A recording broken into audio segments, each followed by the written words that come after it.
Hola amigos, ¿cómo están hoy día? En esta ocasión veremos la definición de la suma de Riemann. Entonces, en primer lugar dibujamos la gráfica.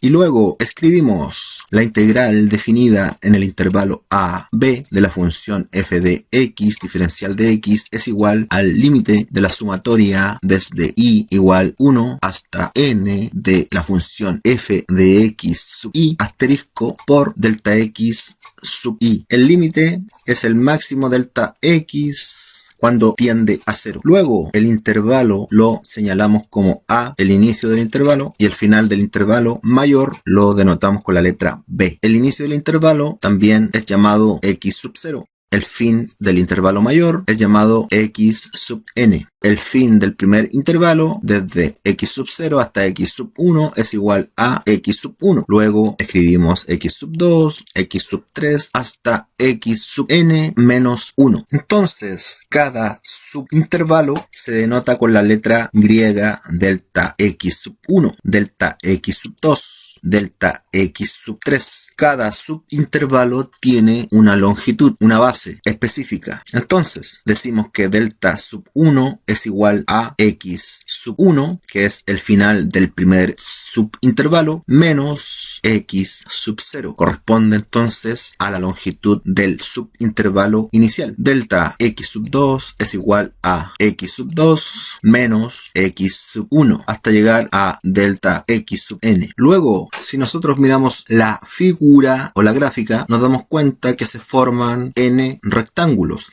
de base delta x sub 1, sub 2, sub 3 y de altura la función f de x. Entonces nosotros tenemos que elegir un punto en la base del rectángulo, un punto cualquiera, x sub 1. Este punto estará sobre la función x sub 2 asterisco, otra vez un punto cualquiera, y este punto estará sobre la función. Entonces, esta suma de áreas de rectángulos, si la escribimos en forma más pedagógica, decimos que la sumatoria es igual a la función evaluada en el punto x sub 1 asterisco por delta x sub 1 más la función evaluada en x sub 2 asterisco por delta x sub 2 más la función evaluada en x sub n asterisco por delta x sub n. Entonces, elijo un punto, evalúo y multiplico por delta x. Evalúo en la función y multiplico por delta x2 y voy sumando. Luego, la pregunta es, ¿qué valor da la suma de Riemann? La respuesta es una aproximación al área bajo la curva, cuando la función es positiva. Y cuando la función es negativa, ahí tenemos que tener ojo, ya que tenemos que ir sumando la parte positiva y restando la parte negativa. Entonces,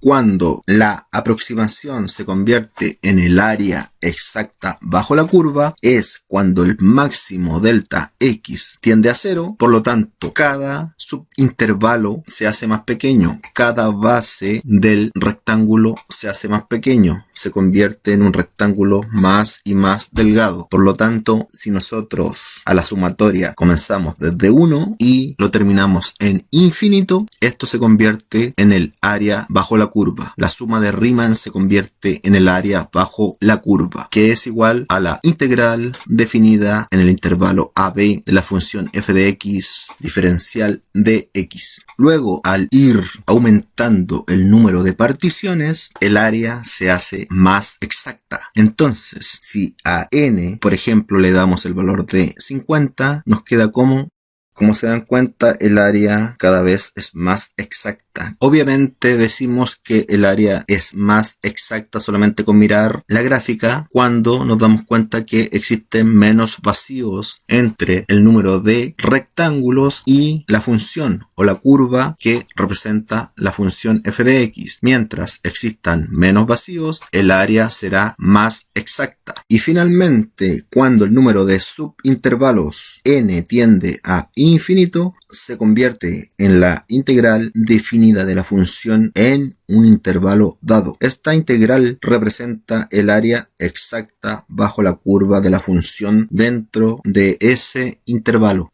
Bueno amigos, espero que les haya gustado este ejercicio y nos vemos en una próxima ocasión. Chao, chao.